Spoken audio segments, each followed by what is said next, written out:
rentrons de plein pied dans un siècle de psychopathes. Les psychopathes sont ceux qui sont atteints par des maladies mentales et je crois qu'aujourd'hui, dans le siècle qui s'ouvre, les maladies mentales se répandent chez les élites, entre guillemets, à une allure exceptionnelle. Prenons l'exemple du roi des Belges. Le roi des Belges vient faire acte de repentance. Il a saisi les autorités du Congo pour s'excuser de la colonisation belge du Congo. Que les bienfaits du Congo belge aient été évidents en termes de colonisation, à savoir une instruction développée, des soins donnés aux populations, de la construction d'édifices publics, de la construction d'édifices privés, de voiries, de routes, de missionnaires qui viennent apporter la bonne parole, et j'en passe. Tout cela a été balayé par le roi des Belges. La colonisation, c'était moche, il ne fallait pas le faire, et je m'en excuse. Fermez le banc. En préparant cette chronique, je me suis demandé le nombre de repentances que l'on pourrait faire tout azimut dans le monde entier. Et j'en ai dénombré, tenez-vous bien, 12 474 713 000,33.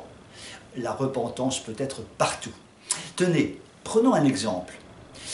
Jules César, dans les années 50 avant Jésus-Christ, se fait saisir par des tribus gauloises. Mon bon Jules, venez vite, les Helvètes, c'est-à-dire les Suisses, ont décidé d'émigrer massivement vers l'Aquitaine pour s'y installer. Et toute la population helvète veut suivre ce convoi.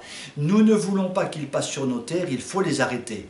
Le bon Jules César s'est fait une douce violence, est arrivé avec ses légions, a entouré l'intégralité de la population helvète ramassée dans ce camp qui s'apprêtait à partir vers l'Aquitaine, et les légions ont mis un mois pour massacrer la totalité de la population helvète, c'est-à-dire 200 à 250 000 personnes, mis à part quelques survivants qui ont réussi à passer à travers les mailles des légions. Eh bien ça, c'est un beau génocide. Je propose que les autorités italiennes se prosternent devant la Suisse en demandant pardon pour ce génocide épouvantable et pour se faire pardonner, accordent à la Suisse Venise, Milan, Turin et même Gênes. Quand même, faut pas pousser mes mères, hein. Ils méritent bien ça, les Suisses. Bon, autre exemple invraisemblable, L'Oréal. On ne peut plus parler blanc chez L'Oréal. Les crèmes ne seront plus blanches. L'Oréal, génial inventeur des crèmes qui sont noires très claires, surtout pas blanches. Ça, c'est du L'Oréal dans le texte.